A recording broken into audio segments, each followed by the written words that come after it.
Hello friends, तो शुरू करते हैं केमिकल लोचा बाय प्रणव सर। और आज हम पढ़ेंगे मोल कॉन्सेप्ट। भाई मैं कहता हूं कि मोल कॉन्सेप्ट को जानने से पहले हमें जानना चाहिए हमारी डेली लाइफ का दर्जन। हम कहीं भी मार्केट में जाते हैं तो हम सबसे पहले केले खरीदेंगे। तो केले कैसे खरीदेंगे? हम कहेंगे भाई 1 दर्जन केले दे दो। तो वो 1 दर्जन है क्या? 1 दर्जन मतलब 12 केले। तो इसी सिंपल से कॉन्सेप्ट से हम आज का कॉन्सेप्ट शुरू करेंगे, मोल कॉन्सेप्ट। मैंने कहा मोल दर्जन के बराबर है। 1 दर्जन कितना हुआ? 12 सब्सटेंस। वो सब्सटेंस कुछ भी हो सकती हैं, ठीक है। 12 केले, 12 तरबूज, 12 सेब, कुछ भी हो सकता है। तो देखते हैं आगे बढ़ते हुए कि भाई 1 दर्जन केले का मतलब 12 केले, और मैं मान लेता हूं कि उन 12 किलो का वेट होगा 2 किलो। तो क्या कहेंगे कि 1 दर्जन केलों का वेट कितना हुआ? 2 किलो। पर क्या इन 12 किलो का वेट इनके दर्जन होने पर डिपेंड करता है? मुझे बताइए। हम एक और एग्जांपल पढ़ते हैं, आए तरबूज की तरफ। 1 दर्जन तरबूज अगर मैं खरीद लूं तो वो 12 तरबूज तो होंगे, पर क्या उनका वेट 2 किलो ही होगा? नहीं, वो कितने होंगे? मान लेते हैं, चलो 24 किलो मान लेते हैं। तो इसी को अगर मैं आगे बढ़ाऊं तो मैं जानता हूं कि 1 दर्जन बनाना में कितने आए? 12 बनानास। और इन 12 बनानास का वेट हमने माना था 2 किलो। तो 1 बनाना का वेट कितना हो जाएगा? 1 बनाना का वेट आएगा हमारे पास 2/12 इज इक्वल टू कितना आया? 12 केले थे 2 किलो के, और 1 केला आया कितना? 2/12। ठीक है, it comes out to be 1/6 kg। अब आगे हम सिमिलर तरीके से अगर बढ़े तो 12 वाटरमेलन्स का वेट कितना था? 24 kg। 1 वाटरमेलन का वेट कितना हो जाएगा? 24/12। कितना आया 1 वाटरमेलन? 2 kg का। क्या हमारा बनाना और वाटरमेलन का वेट सेम आया? नहीं आया। अब इसी कॉन्सेप्ट को अगर हम आगे बढ़ाएं और मोल कॉन्सेप्ट की तरफ अगर हम बढ़ेंगे तो हमने देखा कि 12 बनाना 2 किलो के थे, और 1 बनाना 2/12 मतलब 1/6 kg। अब मोल से हम इसे कैसे लिंक कर सकते हैं? मोल हमारा केमिस्ट्री का दर्जन ही है, बस इसकी वैल्यू चेंज हो जाती है। 1 mole is equal to 6.022 into 10 की पावर 23 सब्सटेंसेस। वो बनाना हो, एटम हो, मॉलिक्यूल हो, या कोई भी इंसान हो। अगर हम कहेंगे 1 मोल प्रणव सर आ गए तो 6.022 इंटू 10 की पावर 23 प्रणव सर हाजिर हो गए हैं आपकी क्लास में। तो ये है हमारी वैल्यू 1 मोल के लिए। इसे कहा क्या जाता है? इसे कहा जाता है एवोगैड्रोस नंबर। एवोगैड्रो नाम के साइंटिस्ट ने इस नंबर को दिया था हमें, एंड दिस इज 6.022 इंटू 10 की पावर 23। क्लियर? तो अब देखते हैं कि 1 दर्जन में 12 बनानास, 1 मोल बनाना में कितने हो जाएंगे? 6.022 इंटू 10 की पावर 23। आगे इसी को देखते हैं।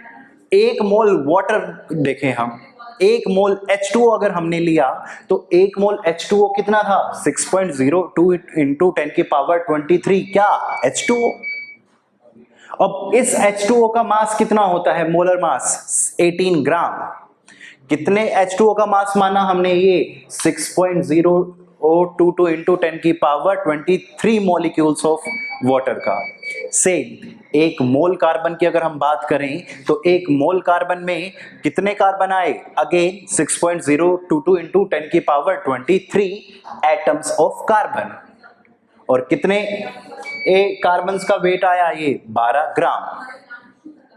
तो अगर हम इस कॉन्सेप्ट को देखते हैं, ये 12 ग्राम और 18 ग्राम, हमने तो सर पढ़ा था कि 1 कार्बन का वेट होता है 12, बट वो 12 ग्राम नहीं होता, वो 12 एटॉमिक मास यूनिट होता है।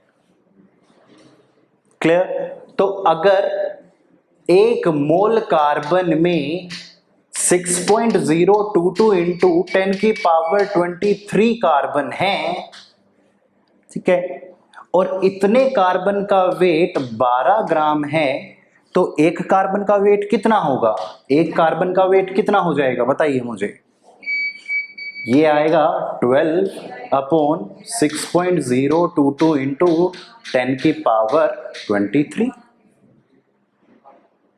ये वैल्यू हमारी अप्रोक्स आएगी 1.9 इंटू 10 की पावर 22 या 23 के अप्रोक्स आएगी। ये किसमें ये आई है? ये मास आया है हमारा ग्राम के अंदर, और ये आया है एटॉमिक मास यूनिट के अंदर। एटॉमिक मास यूनिट हमारी ग्राम से बहुत छोटी यूनिट होती है। अब इनके अंदर रिलेशन क्या होती है वो हम आगे देखते हैं। सबसे पहले क्वेश्चन देखते हैं, calculate number of moles of carbon in 24 gram of carbon. भाई मैंने पढ़ा था कि 12 ग्राम कार्बन में 1 मोल कार्बन है, क्योंकि 1 मोल कार्बन का वेट हम पढ़ के आ चुके थे 12 ग्राम कार्बन, और उसने मुझसे पूछा है 24 ग्राम में कितने होंगे। तो 24 ग्राम कार्बन में हमारे पास कितने मोल्स ऑफ कार्बन आएंगे? 12 ग्राम में 1 मोल, तो 1 ग्राम में कितने आ जाएंगे? 1/12। और 24 में कितने आ जाएंगे? 1/12 इंटू 24। क्या आंसर आया हमारे पास? 2 मोल्स। ये था हमारा सबसे बेसिक क्वेश्चन मोल कॉन्सेप्ट को लेके। इससे आगे अगर हम बढ़ें तो अगला क्वेश्चन देखते हैं, calculate the number of atoms of carbon in 24 gram of carbon. अब मैंने पढ़ा था 1 मोल कार्बन में 6.022 इंटू 10 की पावर 23 कार्बन है हमारे पास, और ये जो कार्बन है इतने कार्बन का वेट था 12 ग्राम। तो मुझे पता चल गया कि 12 ग्राम कार्बन में इतने कार्बन, मैं इसे बोल सकता हूं एवोगैड्रोस नंबर, Na से हमने रिप्रेजेंट कर दिया। 24 ग्राम में कितने होंगे? 24 के लिए मैं क्या कर सकता हूं? 1 ग्राम कार्बन का वेट निकाल लूं, 6.022 इंटू 10 की पावर 23/12, और 24 के लिए मैं क्या कर दूंगा? इसे 24 से मल्टीप्लाई। भाई अब आते हैं फॉर्मूला की तरफ, कि फॉर्मूला हम सर कैसे डिराइव करें नंबर ऑफ मोल्स निकालने के लिए या नंबर ऑफ एटम्स निकालने के लिए। जब मैंने आपको कहा कि नंबर ऑफ मोल्स निकालो 24 ग्राम कार्बन के अंदर, तो आपने क्या किया? इस 24 को डिवाइड कर दिया 12 से। ये 12 था क्या?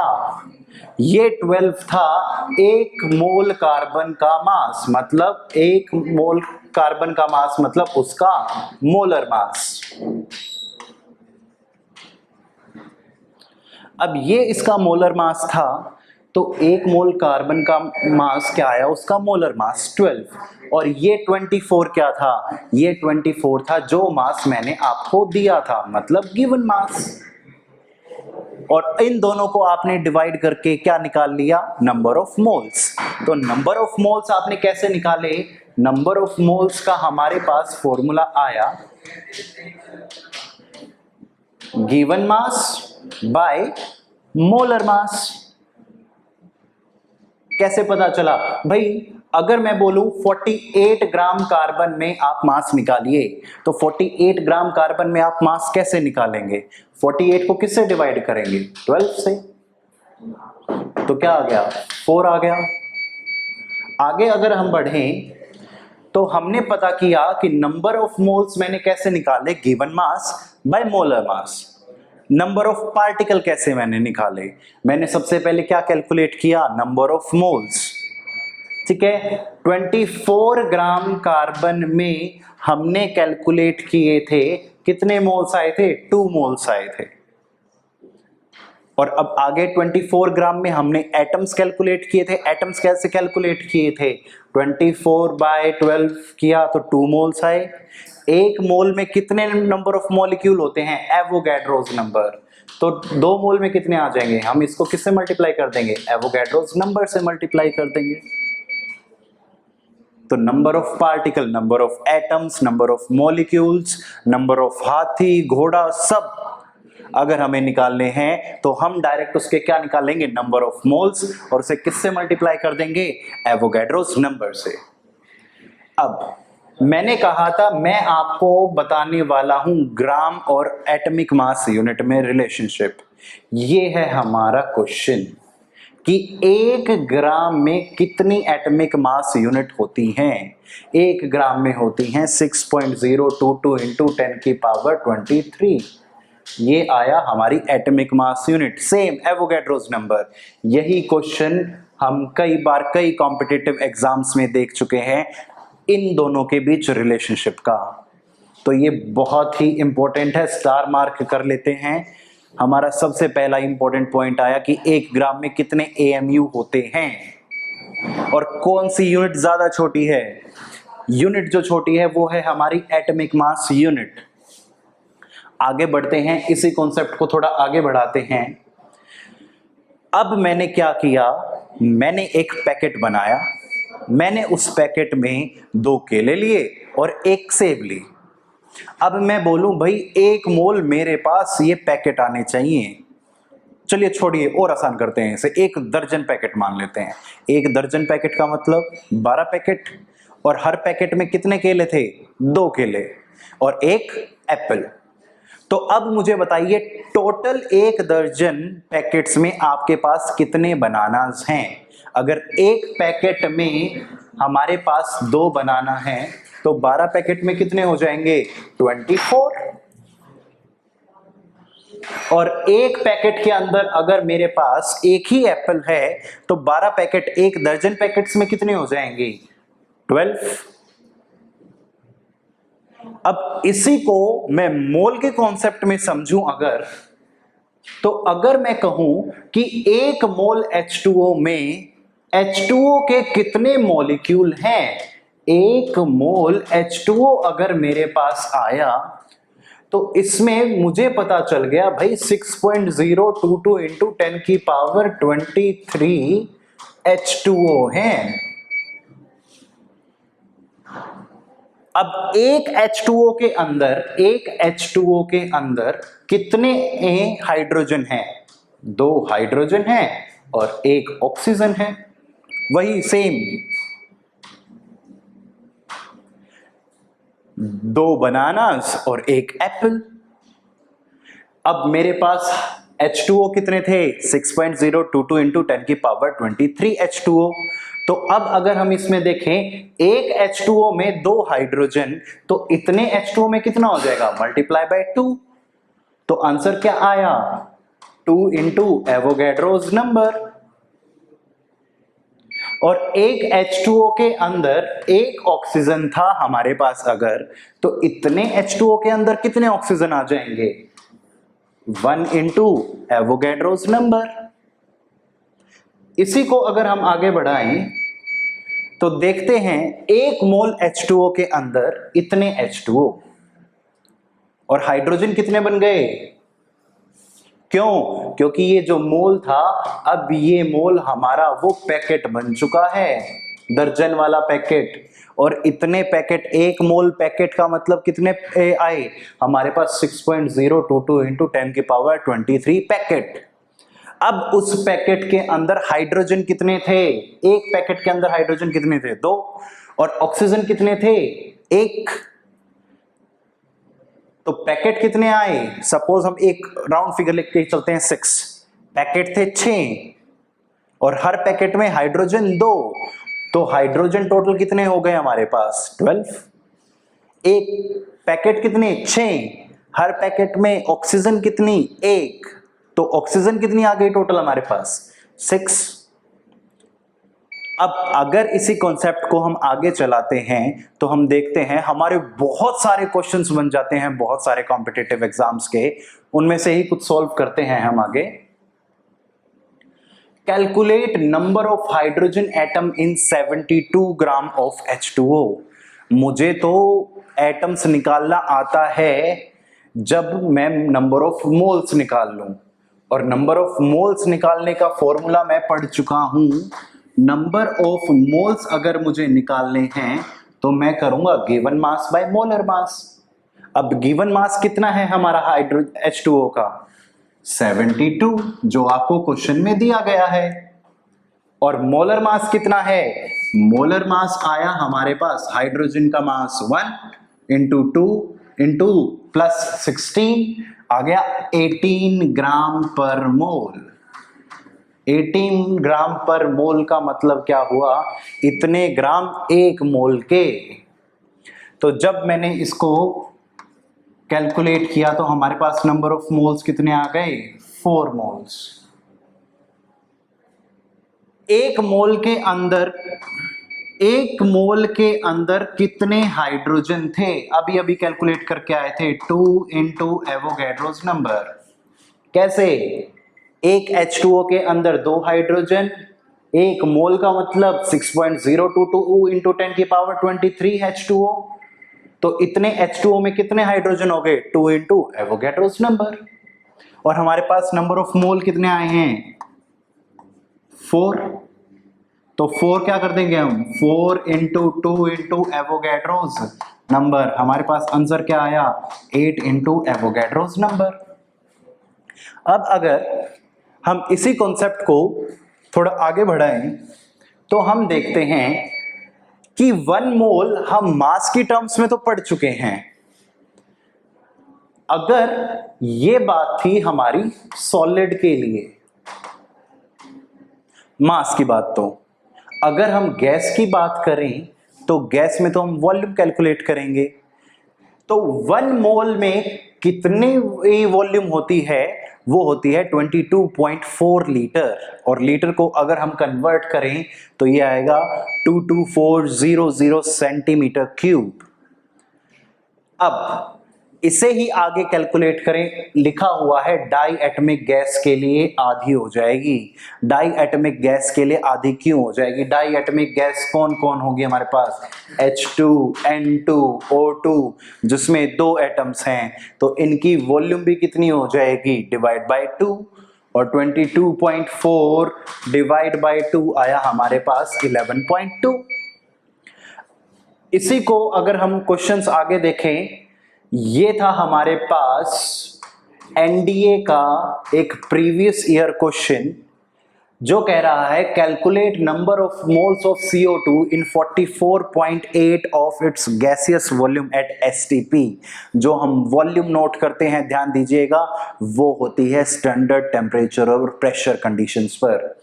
तो हमें पता था 1 मोल में गैस की कितनी वॉल्यूम थी? 22.4 लीटर।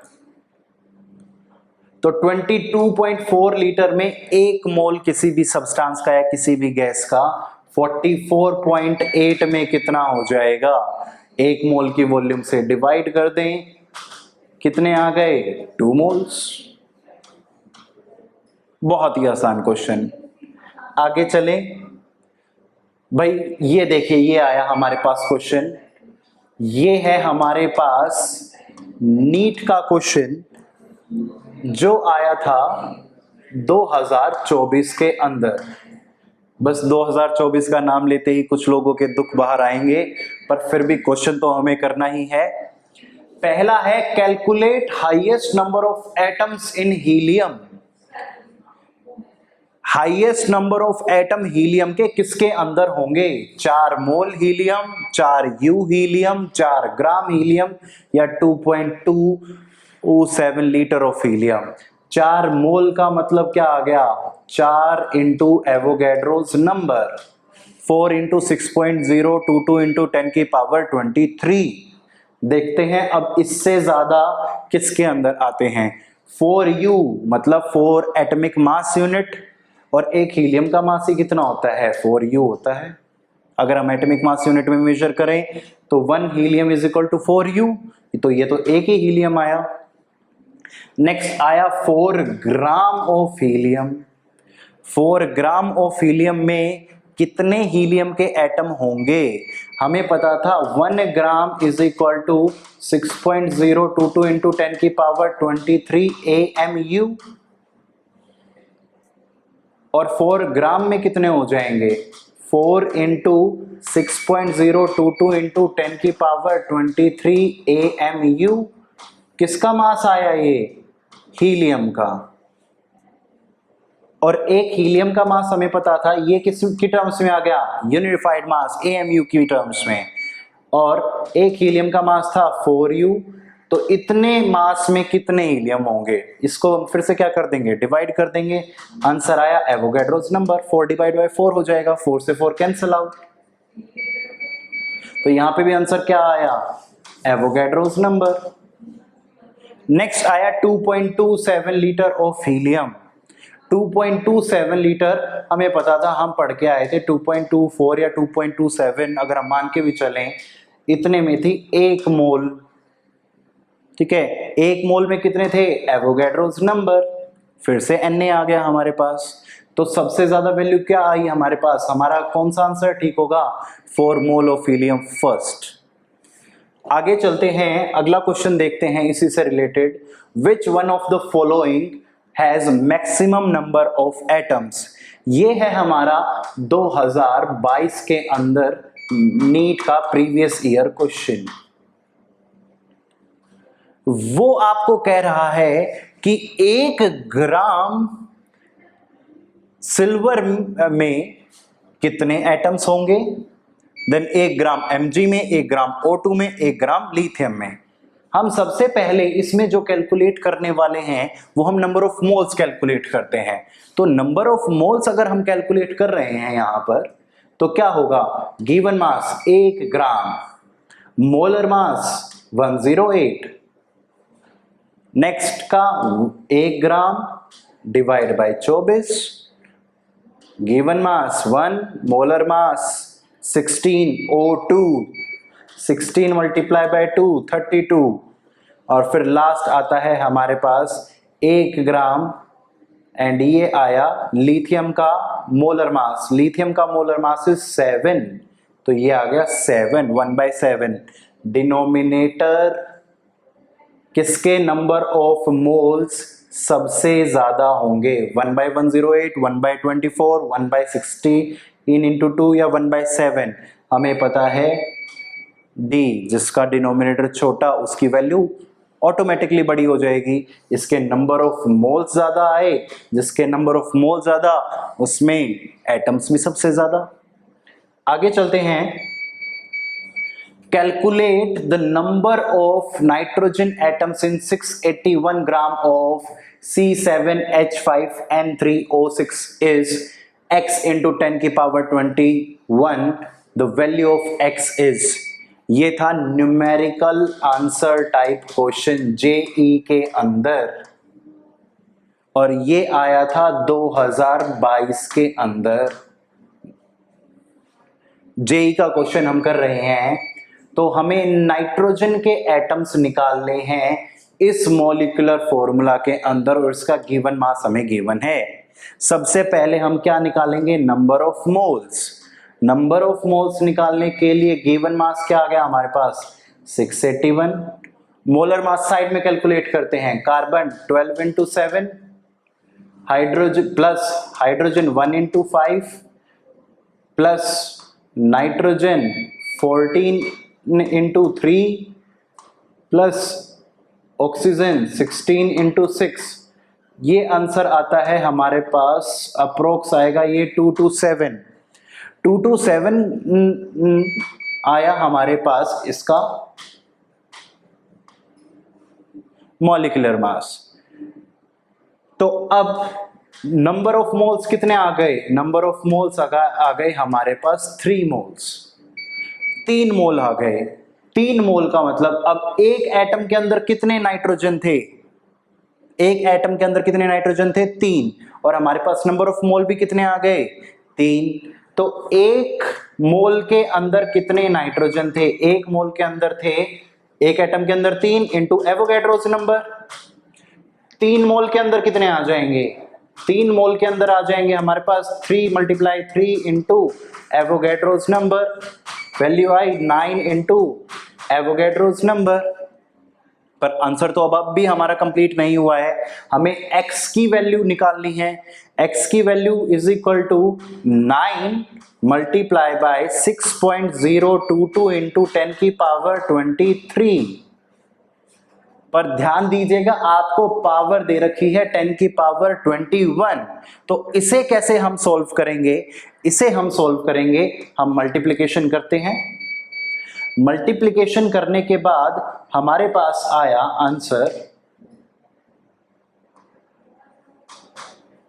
54.0 समथिंग 018 समथिंग आया।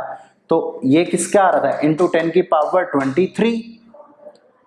और अगर हम इसे आगे फर्दर कैलकुलेट करते हैं तो ये आ जाएगा 10 की पावर 23, 2 पावर आगे ले आते हैं, 2 पावर आगे ले आने के बाद क्या आ जाएगा 5418, 2 डेसिमल प्लेस हटा दिया, इंटू 10 की पावर 23। तो x की वैल्यू क्या आ गई हमारे पास? x की वैल्यू आ गई 5418। अब इसी के साथ हम बढ़ते हैं अपने अगले क्वेश्चन की तरफ और थोड़ा लेवल इंक्रीज करते हैं। ये था हमारा न्यूमेरिकल आंसर टाइप जेई के अंदर 2020 की। क्वेश्चन क्या कह रहा है?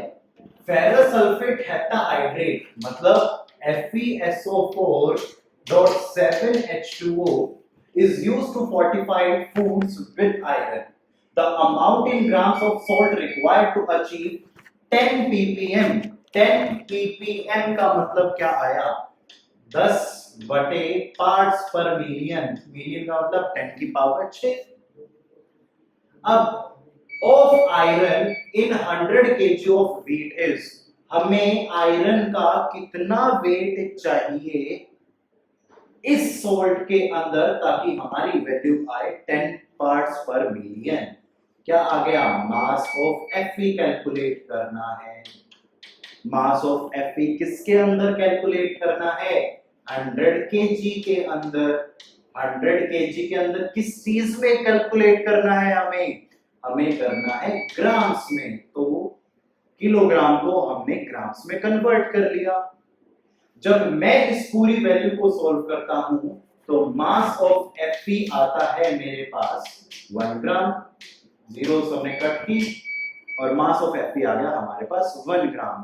तो 100 kg ऑफ व्हीट के अंदर हमारा 1 ग्राम Fe आ रहा है। पर हमसे पूछा गया है सोल्ट कितना रिक्वायर्ड है। तो मुझे पता है सोल्ट में Fe है हमारे पास 56 आ गया 1 ग्राम। तो अगर हमारे पास सोल्ट ही 1 ग्राम होता तो क्या आ जाता? 1/56 ग्राम। 56 ग्राम Fe यूज हो रहा होता। पर आपको सोल्ट का मास, पूरा सोल्ट कितना आया? पूरे सोल्ट का मास हमारे पास आता है 278 ग्राम। 278 ग्राम में कितने Fe हम यूज कर रहे होंगे? 278 ग्राम में हम कर रहे होंगे 1/56 इंटू 278। ये आंसर आया हमारे पास 4.96 ग्राम। ये है हमारा आंसर। ध्यान से देखिएगा, हम क्वेश्चन को दोबारा रिपीट कर रहे हैं। फेरस सल्फेट हेप्टाहाइड्रेट FeSO4 का कितना मास हमें चाहिए ताकि उसके अंदर आयरन के 10 पार्ट्स पर मिलियन हो 100 kg ऑफ व्हीट जब आपने यूज किया है। तो इससे हमने सबसे पहले Fe का मास निकाला। Fe का मास कैलकुलेट करने के बाद 56 में से 1 ग्राम यूज हो रहा था, तो वो 1 ग्राम के लिए कितना आ गया? 1/56। पर सोल्ट का मास कितना है हमारे पास? सोल्ट का मास है हमारे पास 278। तो 278 को हमने क्या किया? 1/56 मल्टीप्लाई बाय 278 और आंसर हमारा आया 4.96। और इसी के साथ हम आज की क्लास खत्म करते हैं। मैं आपका दोस्त हमेशा केमिकल लोचा फैलाने के लिए तैयार है। मिलते हैं अगली क्लास में।